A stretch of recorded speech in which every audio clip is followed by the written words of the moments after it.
wimike Yesu Kristo mu buzima bwawe akubera umwami. Yazanywe no kugira ngo uronke ubugingo kandi uburonke busagutse.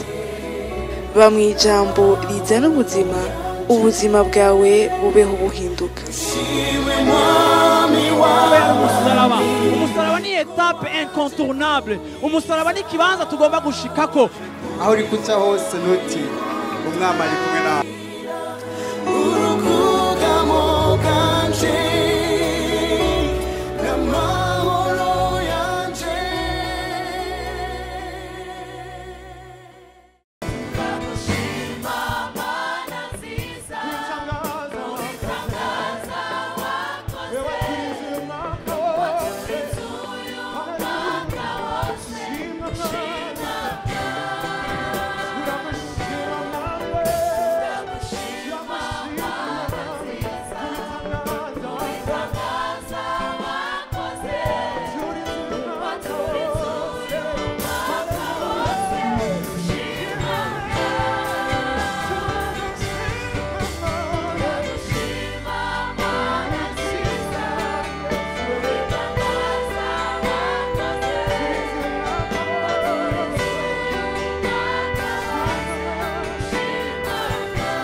Muri umunota ngusigaye gusa uzamura ibiganza byawe hejuru.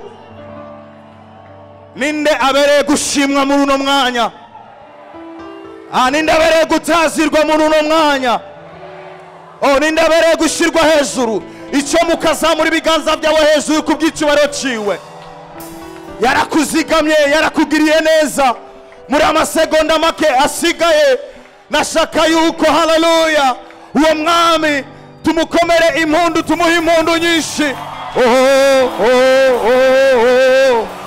Agira neza uwo Yesu, agira neza. Reka twese tuvuge bonane.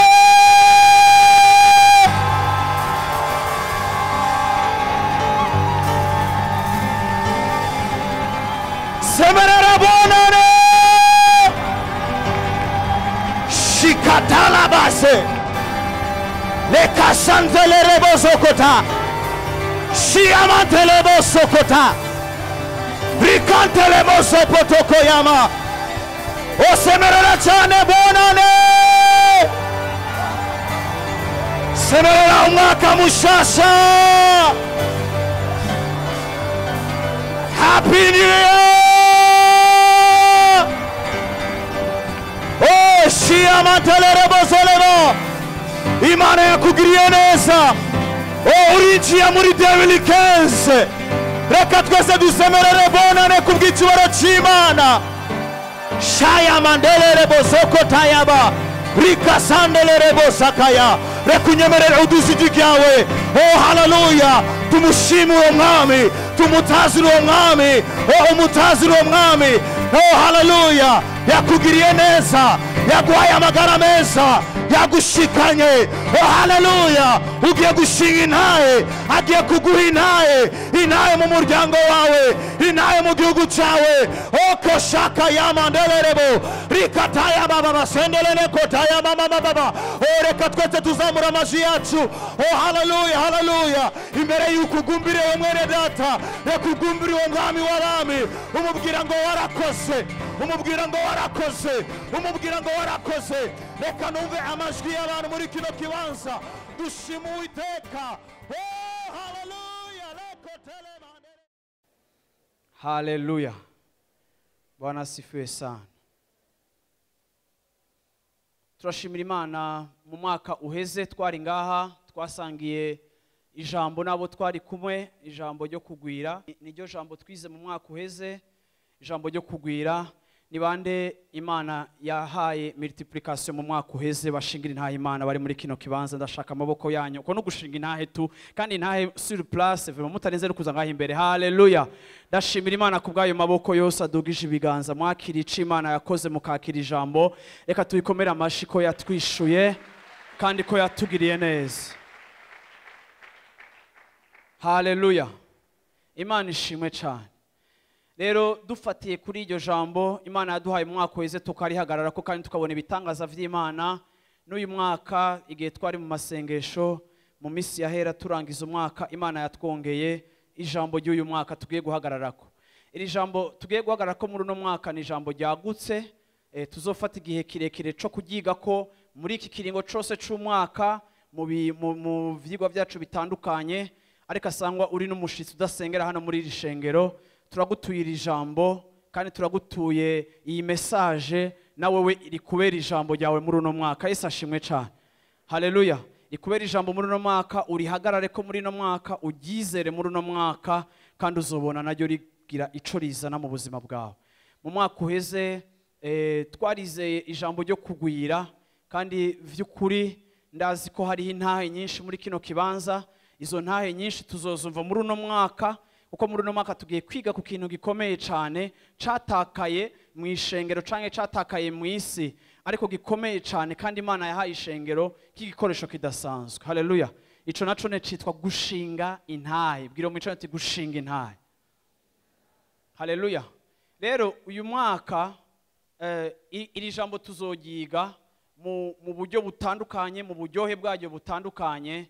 Ariko kandi imbere yuko tuja kure, ndashaka kuvuga ngo Imana yatugire neza mu mwaka uheze. Urafise intahe, nande ndafise intahe, noba narayigushingiye canke narayishingiye uwundi, ariko Imana yatugiriye neza. Haleluya! Imana yatugiriye neza nk'uko ijambo ryayo rivuga.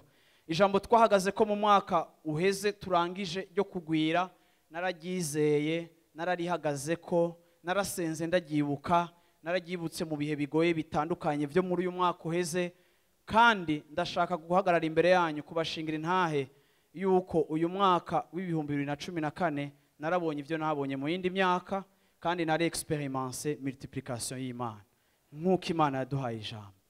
Rero ijambo ryose riherekezwa n'ibitangaza vyayo. Niri ry'uyu mwaka ndavuze ngo Imana iri guherekezeshe n'ibitangaza vyayo vyose. Yesu ashimwe cyane. Ariko kandi iri jambo ry'uyu mwaka rije ahaniniya nkuko mwaribonye canke muzoribona ahantu hose ryanditse, rimeze nk'ibwirizwa, rimeze nk'itegeko. Yesu ashimwe cyane. Mu majambo yose duhora twiga hariho amajambo amwe atubwira ivy'Imana igiye gukora, ariko iri jambo uretse ko ritekeyemo ivy'Imana izokora, ariko ritekeyemo ivyo wewe ugiye gukora. Vuga uti mugiye gukora. Rero mbwira mu ncana tugiye gukora, muhindukire mbwira tugiye gukora. Kandi igikorwa tugiye gukora ni igikorwa citwa gushinga intahe muri aspect zose, ariko tugiye gushinga intahe. Yesu ashimwe cyane.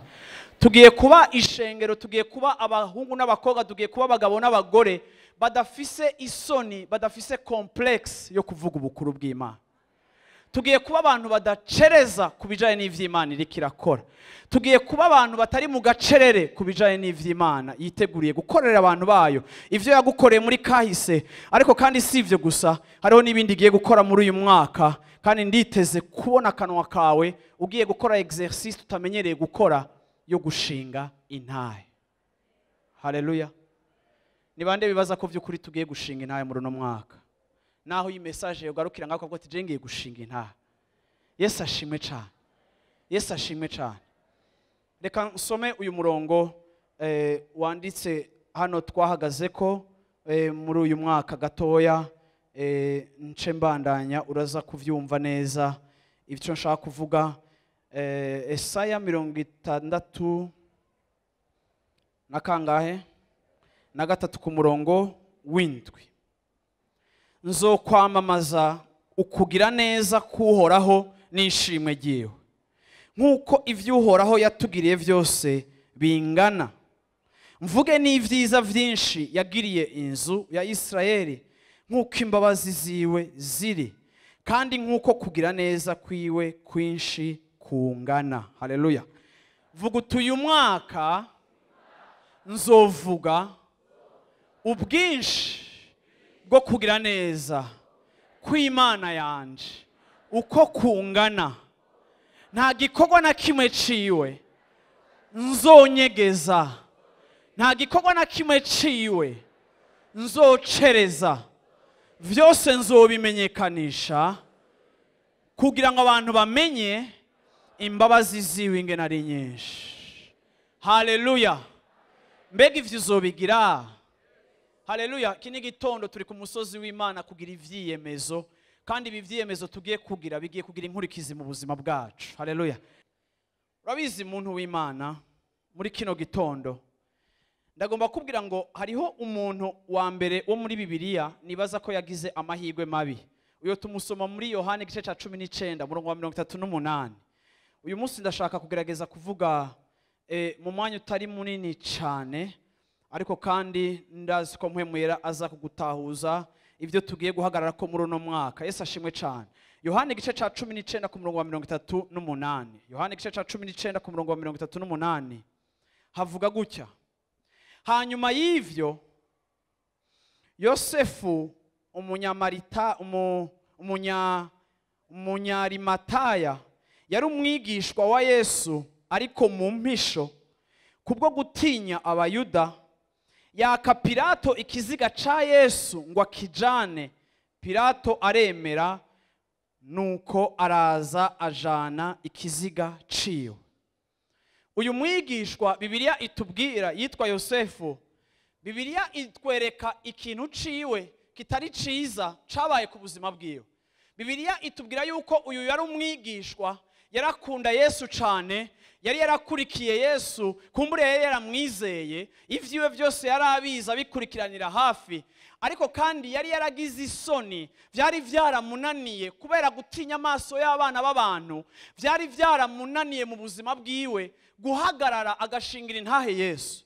Igihe abandi bakurikiye Yesu, igihe abandi birukanse bakurikira Yesu, bagaheba imiryango yabo, bakava mu bisagara baja mu bindi, igihe abandi bamukurikira ku mugaragaro batinyegeje, uyu wewe yarakunze Yesu ariko amukunda mu mpisho. Bwana sifiwe sana. Bwira umicaye nti muri kino gitondo ndakwifurije kuva mu mpisho. Haleluya. Haleluya.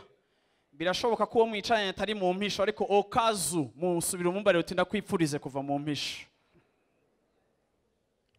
Uyu unyango yaraje, araza atumbera Yesu, ariko kandi aramukunda, ariko bimunanira guhagararana nawe.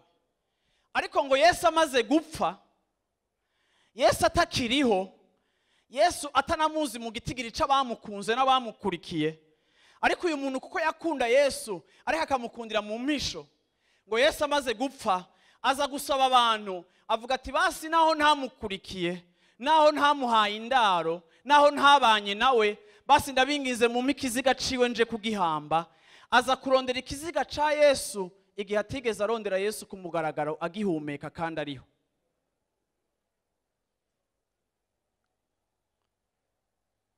Aza gusaba ikiziga, bamuha ikiziga. Nibaza yuko uyu mwigishwa mu buzima bwiwe yaricujije, aravuga ati mbega ni kubera iki? Aravuga ati mbega ni kubera ko uyu muntu ntahagararanye nawe, mbega ko abandi bose bamukoreye jatakintu na kimwe namukoreye, niyihe service ya nyuma no mukorera basi? Hari abantu benshi mu buzima badahagararana nawe, hari abantu benshi mu buzima badakora ico bakwiye gukora, ariko ku munota wa nyuma ukababona ibintu menga vyapfuye, bariko bararondera agaplace ko kwiyerekana kugira ngo bigaragare basi yuko nabo barabakunzi bawe. Uyu nawe igihe abandi bari mu kiriyo, we baravuga ati basi nanje naho ntahagararanye nawe, reka mfume mpagararana n'umuvyimba wiwe, reka mfume nikorera ikiziga ciwe. Hariho ibikorwa bisa na sinye ya culpabilité, hariho ibikorwa bikorwa ukamenga bikagaragaza ko umuntu afise icyo yiyagiriza, hariho ibikorwa umuntu akora bikakwereka yuko atakoze ivyo yari akwiye gukora, nico gituma hari ivyo aja gukora atawundi ariko arakora, kugira basi yiyorohereze mu mutima agira amahoro. bantu b'Imana ngiye nababwiye ngo nta kintu ca mbere kibi kiriho. Iki kintu sinzi kuzoronka canke kuzoshishikara kucumva, ariko ndasenga ngo mpemu yera hishurira abantu b'Imana bari hano hantu batanguye uyu mwaka wa 2015. Ndasenga ngo Imana idufashe ituvyaremo umutima wo kutagira isoni zo gushingira intahe Yesu Kristo. Bwana sifiwe sana. Igihe kirageze ko abana bawe bamenya ico wizeye icarico. Igihe kirageze ko sobuja ku kazi amenya ico wizeye icarico. Igihe kirageze ko abantu bamenya aho wari uri muri iri joro naho wagiye bataza aho waroye. Igihe kirageze ko umuryango wawe umenya aho wari uri muri iri joro. Igihe kirageze yuko abantu bamenya iyo vyagukomeranye aho uja kunyegeza ubuzima bwawe. Igihe kirageze ko abantu bamenya aho wanyegeje ubuzima bwawe. Igihe kirageze ko abantu bamenya uyu mwami w'ubwiza adashobora kunyegezwa. Igihe na Heineken iri kirakorerwa promotion, igihe na Capote bayikorera promotion, igihe n'inzoga bazikorera promotion, igihe n'agahuzu gashasha bagakorera promotion, igihe n'ibiriyara mode babivuga bakavyerekana, igihe n'ibipfuye nabi babivuga bakavyerekana. Iki n'igihe kirageze yuko abafise ivyo berekana bavyerekana, ariko asanga dufise umwami ntakwiye guherera mu mifuko yacu, ntakwiye kunyegezwa, ntakwiye kunyegezwa. Nateye isoni ku buryo twoja gusaba ikiziga ciwe, nateye isoni ku buryo twoza guhagarara nawe ata kintu kikiriko kirakoreka, nateye isoni kugeza naho umenga turi abantu ba nyuma badafise ico bavuga, igihe n'abadafise ico bavuga n'abavuga ubupfu baradebagura tukabumviriza.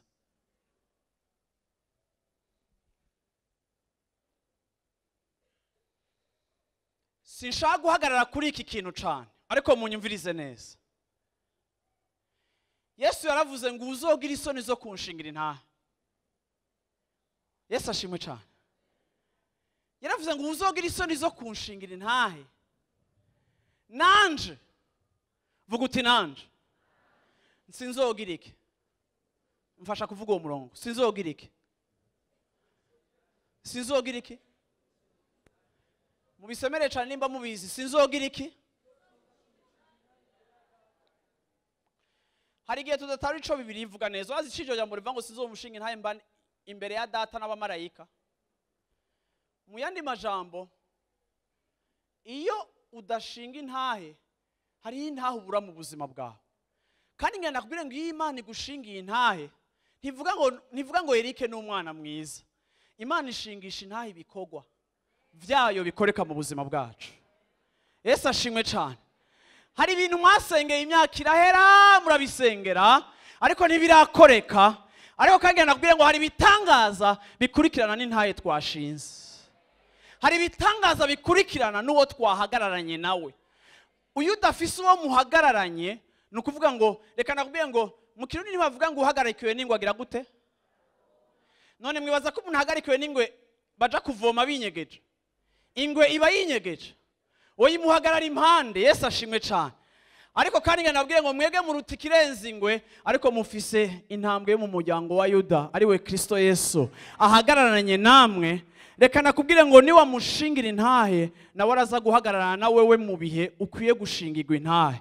Akubwire ngo kutakojejwe n'isoni zo kumvuga, nanje ngira mpagarare ndakuvuge ndakwemeza batakwemera. Yesu ashimwe cyane. Yesu ashimwe cyane. Haleluya. Haleluya.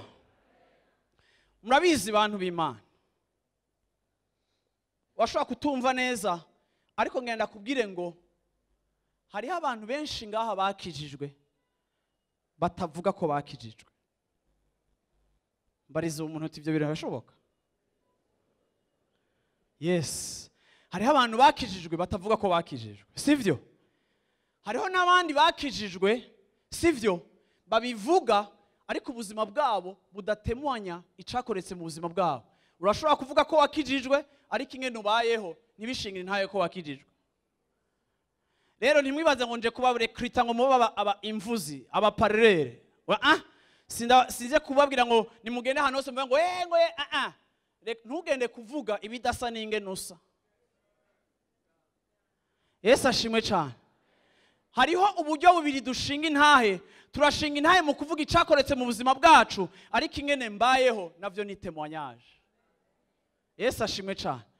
Igihe uri kurakora ikintu cyose uri kuragikora neza, igihe uri kuragira neza, igihe uri kuragira imbabazi, igihe uri kuratabara, iciza cyose uzoba uri kurakora mu buryo bumwe, uzoba uri kurashingira intahe umwami wawe. Yesu ashimwe cyane. Haleluya.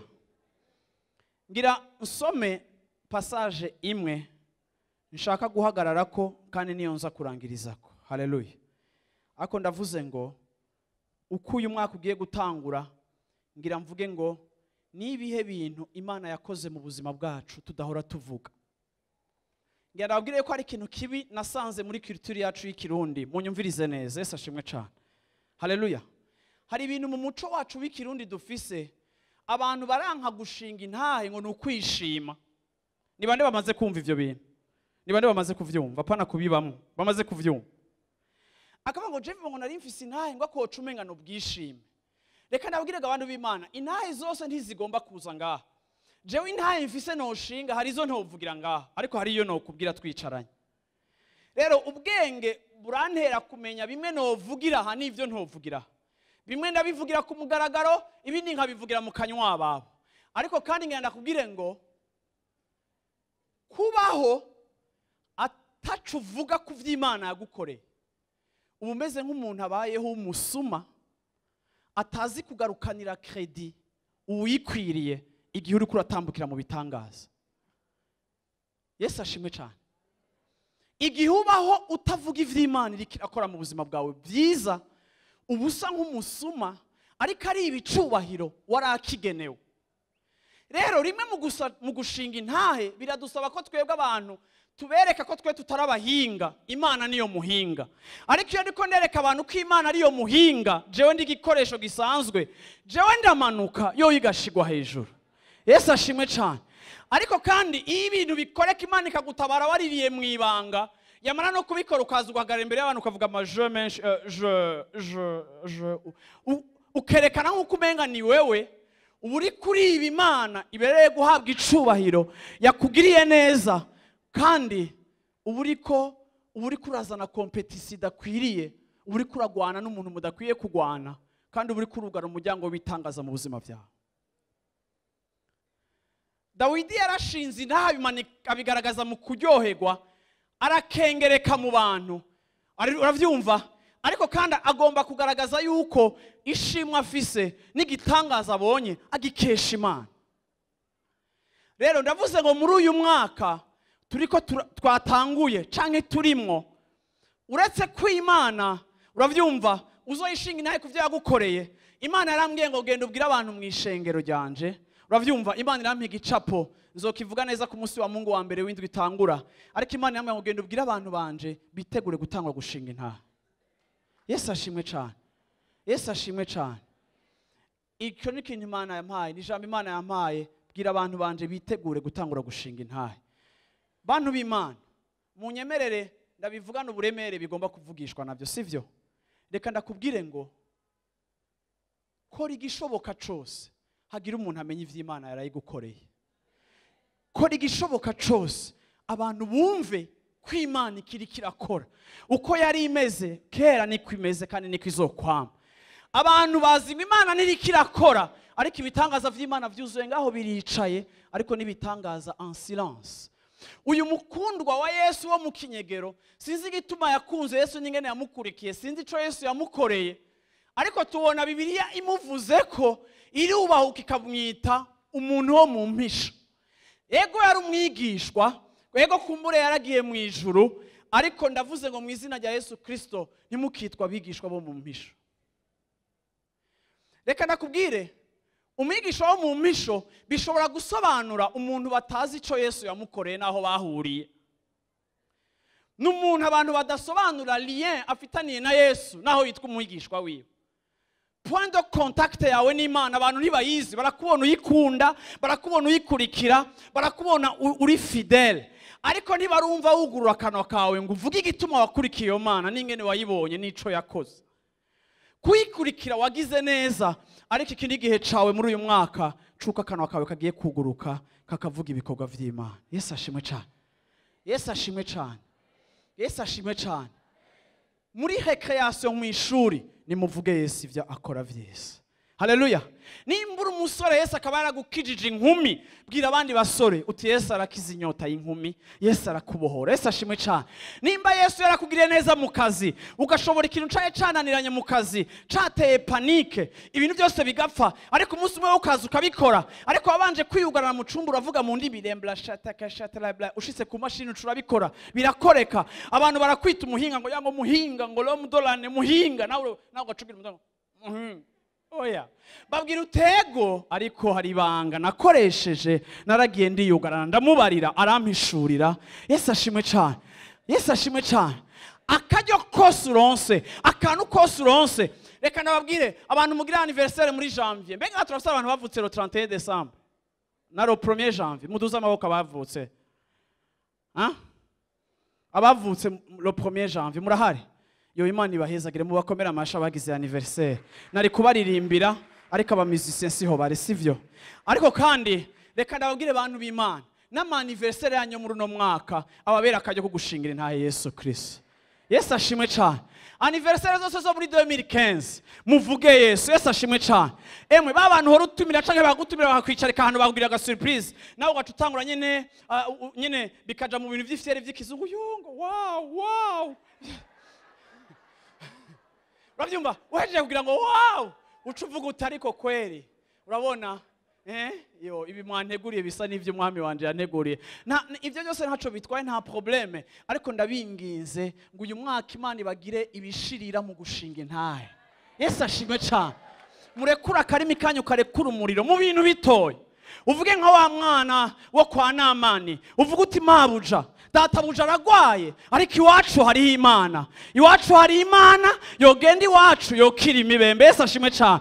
Nibisabwa kuvuga ibintu byinshi, ariko vuga ko Imana ihari. Imana izoherekeza iryo jambo, naryo rizovyara igitangaza. Igitangaza kizovyara abantu kwinjira mu bwami bw'Imana. Ubwami bw'Imana buzokwaguka, ariko ntiwemere. Ariko Imana ikugize igikoresho ca épanouissement yawe royaume, biciye yuko Imana heje kwita karimi kawe, uvuga uti nzotangaza kugira neza kw'Imana, nzovuga ibikorwa bikomeye vy'Imana, nzovuga ubukuru bw'Imana, nzovuga. Imyaka nahoze ni myinshi, yankijije igihute ngaha ndagihora, akingiza mu matwi ndagihora, angiza ibintu agira gute ndabihora, yandihiye amadeni ndayahora, kugira ngo abantu yumve ko nabifise amadeni. Ibyo dufyeri twose uvuga uti 2015 ifyeri ndari depoje, iki ni gihe cyo guhicubahira Imana yanje. Trop, assez, aho nahoreye narahoze, ariko ubu ndahisemo kuvuga. Yesu ashimwe cyane. Yesu ashimwe cyane. Haleluya. Imana ishimwe. Navuze ngo yenda gusomera inkuru iri muri Apocalypse.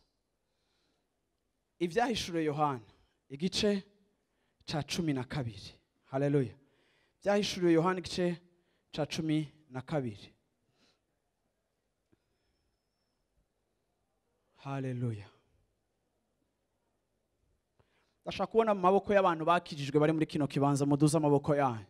Kongera mvuga ururimi rw'intambara. Bwana sifiwe sana. Ndashaka kubona amaboko y'abakijijwe hejuru. Haleluya. Haleluya. Haleluya. Vuga uti intambara. Urabizi bantu b'Imana, ubizi utabizi, ariko hari intambara iri kiragwana. Hari intambara yatanguye kugwanwa. Apocalypse chapitre 12, guhera kuri verset numéro 11. Apocalypse 12 guhera ku murongo wa 10. Ariko reka mbere ku murongo wa mbere, sivyo? Munyumvirize neza, bamwe ntimusoma iki gitabo cyane, ariko unyumvirize hano hantu ngomba guhagarara. Ikimenyetso gihambaye kiboneka mu ijuru.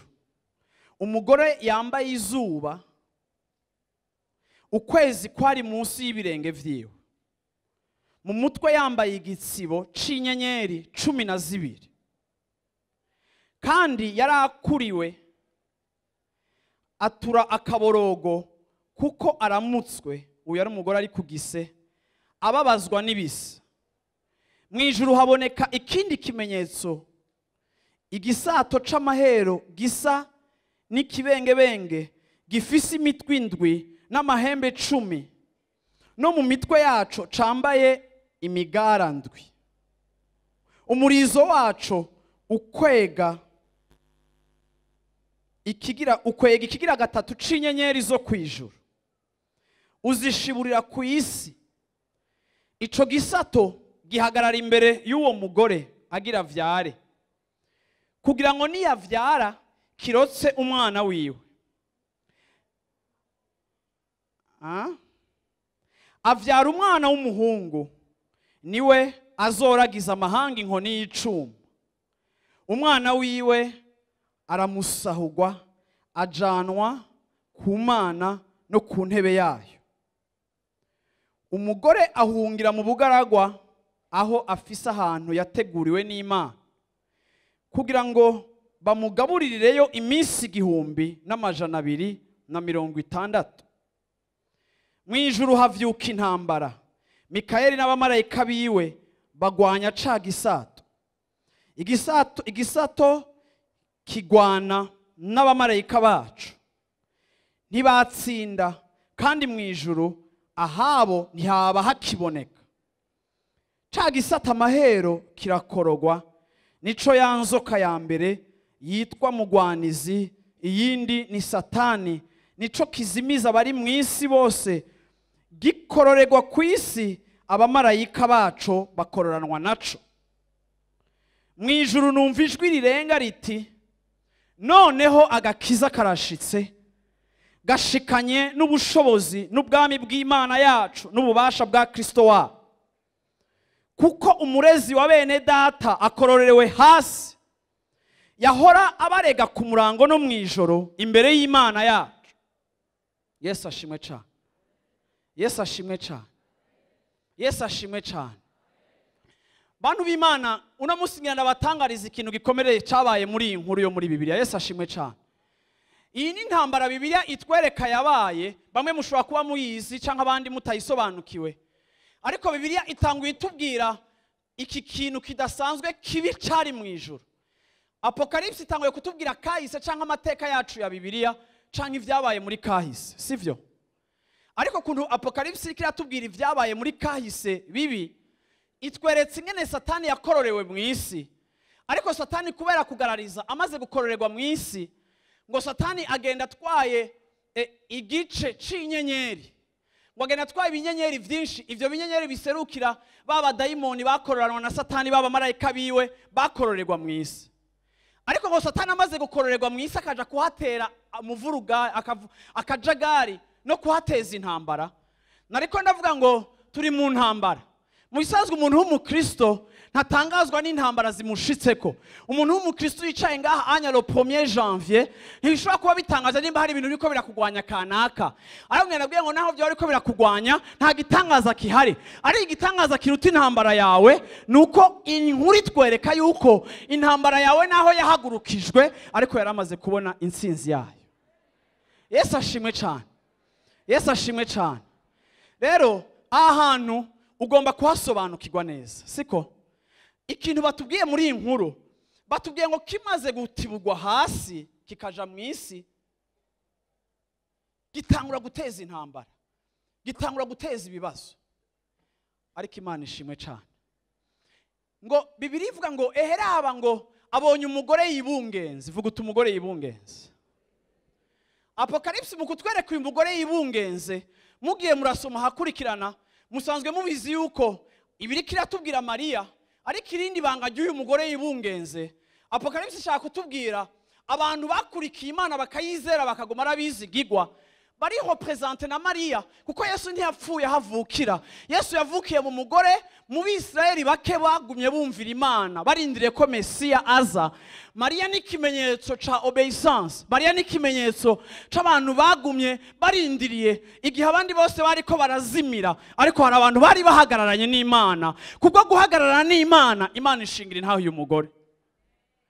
Ndavuze ngo namwe nk'umugeni wa Kristo, ndavuze ngo namwe nk'abarindiriye ubukwe, Yesu akitwa umutwe natwe twitwa abageni. Ngenda kugira ngo hari ikintu kizokoreka mu buzima bwawe, kuko wahagararanye nawe agiye kugushingira intahe no kukugira igikoresho cyo kuba umugisha ku bantu benshi. Yesu ashimwe cyane. Yesu ashimwe cyane. Umviriza ikintu gikurikira hano hantu, ngo abona iki gikoko kiri mu isi kigomba gutwara ujya mugore yibungenze. Uyu mugore ngo yibungenze ngo igihe yari kugise ya nzoka ngo yari yiteguriye kwica ujya mwana kugira ngo imurandure. Ngo igihe uyu mugore avyaye ngo Imana irungika abamarayika bayo ngo uyu mwana Imana imuhungishiriza amaboko yayo, umugore nawe nimutwara mu bugaragwa. Bwana asifiwe sana. Umugore Imana imutwara mu bugaragwa. Muribuka yuko igihe ca Herode yaravuze ngo nibice Yesu ahumekewe na Satani, avuga ngo nimwice uyo mwana nimumurondere. Umarayika araza avuga ati nimumuhungisha uyu mwana. Bagenda baramuhungisha, bamutwara mu kibanza. Iri jambo ryo muri Apokalipsi rishitswa igihe Yesu aza mu bugaragwa na Yohani Batista. Imbere yuko atangura gukorera Imana avuye kubatirizwa, Yesu ngo aja mu bugaragwa aje imbere y'Imana. Niho yaje guhura na Satani, aho tubona umwansi agomba kwiba amasezerano yacu. Ariko Imana ikibanza iduhungishirizamwo, ikaduhungishiriza mu bugaragwa. Biri mystérieux. Ubugaragwa n'ahantu hatagira bouffe, ubugaragwa n'ahantu hatagira amazi, n'ahantu hatagira life. Ariko ni Imana iduhungishiriza, ni Imana idutegurira, ni Imana itugaburirira. Bwana asifiwe sana. Si ivyo gusa, ngo haheza akanya, uravyumva, ngo haba intambara. Iki gikoko giteza intambara, uravyumva, kiteza mu ijuru.